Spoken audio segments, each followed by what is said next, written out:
Hey Ryan, how's it going today? I'm doing good. How are you? Good, good, good. So you told me the other day you were having some problems hitting your posted numbers on broadband. So I started spot checking some calls and you're right. You do an amazing lead offer, you give benefits and assertive close, but I did notice when they say no, that's where you kind of start to falter a little bit. Yeah, when we're the only game in town, I don't have a problem closing those sales. But when they have cable and they say they're happy and they say no, that's where I'm having trouble. Okay, so you've noticed that Tyler is here. I brought Tyler in because he's been here a long time and he does a great job overcoming objections. So I told him you're having a little bit of issue and we're gonna discuss best practices that he uses to help overcome those objections, okay? Okay. So Tyler, first of all, what is the key to success on overcoming objections? Fact find, fact find, fact find. We do that by starting with good discovery questions. I like to phrase it and go into 3 different points on my discovery questions. Ask open-ended questions. I'm doing that to plan to seed it out. And then we always want to follow up with an assumptive close. Okay, so that sounds easy, but as we know, things are much harder done than said. So tell me this, Tyler. Give me an example of an open-ended question where you plant the seed of doubt. What do you mean by that? So, a couple different things we can do is, take one, for example, of I'm going to ask how they're using their service. We get a lot of work from home right now. I'm leading them in. A lot of my customers are telling me, they're trying to upload files and they can't do that. It takes them forever to do that for their job because it comes down because they don't have a symmetrical internet like our fiber is, or they're having buffering or issues with the Zoom meetings. The kids are complaining because everybody's on the internet and nobody can do anything they need to do on the internet for us because it's split between all these different devices. Okay, so open-ended, what do you like to use?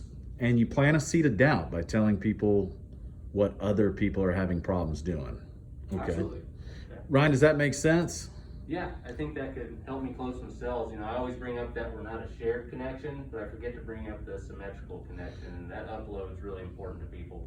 Okay, so what's the easiest way to explain the symmetrical versus asymmetrical? Because that may not mean a lot to a customer, but how can we do that easily on the phone to make them go, oh, okay, I would like to have that? The way I explain it to them is, your download is really fast, but your upload is very slow. With ours, you get an equal amount of upload and download, which is going to give you a better experience on most applications.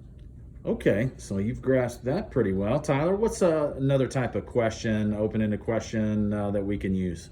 What I've been getting a lot of success with as well is going to be, leading them in, where to use your service. A lot of customers are really limited on, although they have Wi-Fi, where they can use that Wi-Fi at. They're limited to using it in this room. If I want to watch a video, I've got to watch it in the living room because that's where my router is. Or, if I want to play a game, I got to do it here. I got to plug directly in, whatever it is. With our internet, we could blanket the whole house. And if you have dead zones, say example, on the patio, you want to stream a baseball game and on the patio, you can't do that now. We actually, for $5 more, we can put on Wi-Fi extenders, 3 Wi-Fi extenders, and blanket their whole house and around their house with awesome internet speed. Yeah, I read about that on knowledge management. That seems like a great idea. Yes, thank you, Tyler, because honestly, I completely forgot about those brand new Wi-Fi extenders that we just came out with. So we've got a couple minutes here. I know that we talked about doing good discovery, and a lot of reps limit that to right up front, like how many devices do you have, what do you do online, and then they go into an offer. But they don't really tell how we're better. You've done a great job today, Tyler, telling us, basically how other companies falter. You're using that in your overcomes, like, this is what we do. This is how our network is different. Ryan, you seem to have grasped the symmetrical versus asymmetrical. Tyler, you make a great point in regards to the Wi-Fi service in the home because no one wants their router sitting in the middle of the floor in the living room. So we've solved that problem for them with the dead zones. You wrote down assumptive close. Talk to me a little bit about that. This is the one that I struggle with. If I go in a tailspin for a little bit, it's because I kind of eased up on that a little bit for us. So I try to keep it firm but friendly. So just go in, you go through, you build your value, you tell us why we're better, what makes us different, why we're better, and then you just do something simple to the effect of hey, you know what, I can have somebody out there this coming Friday, would that work for you, or would you like a later date? And just make a hard close that way. Simple. Okay. I think you make a good point.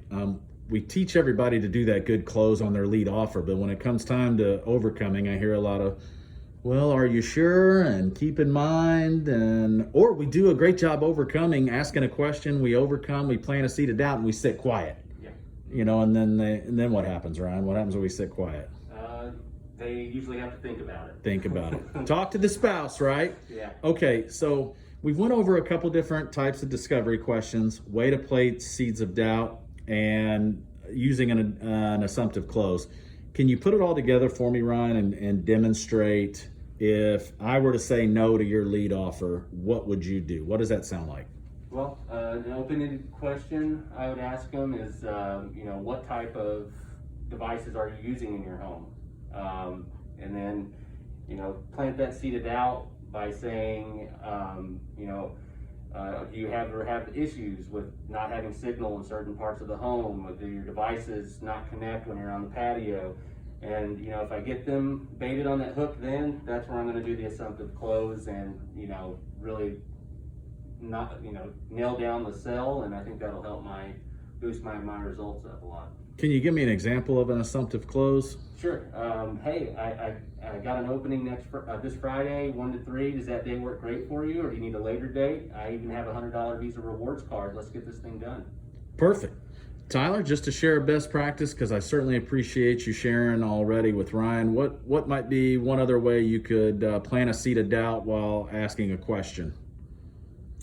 So I would go into other things like, how many devices do you have hooked up? You can throw in some things like that on dividing up the number of devices. Kind of throw them a little loop for that. When we started out, customers were hooking up a couple things, and that's what they automatically go back to. Oh, I got my computer, I got my TV, and I got my cell phone, but they forget about the 2 Alexas, they forget about the smart thermostat, and the refrigerator that's hooked up, and the 6 cameras they have in the residence. So, we can throw that out there for us and start to make them think that, hey, you know what, I thought I had 3 devices, but now, you know what, I'm adding this up, I have 9 devices, and I'm thinking about adding a couple of other things to it. My cable company can't keep up with that. Yeah. Exactly. When we're sharing a connection, let's not forget, they might have 9 devices in their house they're sharing a connection with, but they also could be sharing with 500 other houses in their neighborhood with 9 connections. I mean, if they're going to tell you they have 400 meg now at XYZ price, and you're trying to sell 300 meg at XYZ price, they might tell you, hey, I got more megs than you. Well, not necessarily when you're sharing it with 40,000 other devices in your neighborhood. So plant those seeds of doubt, ask good questions. There's no way to overcome objections if you don't know what they have now, what they're paying. Figure it out, guys. And always, always use that assumptive close. Come back to it. Yeah, I think that'll help me close more sales. Perfect. Any questions you have for me? No, I think this has been really helpful. When are we going to start doing this? My next call. Perfect. And I will follow up with you later today to see how it's going and spot check in. Thanks for your time, guys. Thank you.